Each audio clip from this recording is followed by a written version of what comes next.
क्या आपके घुटने भी उम्र से पहले ही दुखने लगे हैं या उनमें सूजन आने लगी है?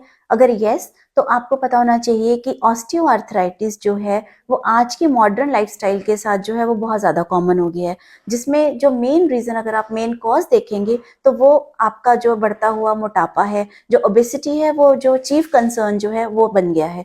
जिसके साथ साथ हमने देखा है कि जब भी हमारे पास क्लिनिक पे पेशेंट आता है तो ओबेसिटी का जो मेन रीज़न है उनकी जो लाइफस्टाइल है, उनकी जो सेडेंटरी हैबिट्स हैं एंड ओबेसिटी के साथ साथ बढ़ती हुई डायबिटीज़। तो diabetes and obesity major role play करते हैं। तो ये बहुत ज़्यादा ज़रूरी है कि अगर आपके घुटनों में दर्द रहता है तो आप होम्योपैथी के लिए हमें अप्रोच कर सकते हो, जिसमें हम आपको एक प्रॉपर डाइट की तरफ लेके जाते हैं।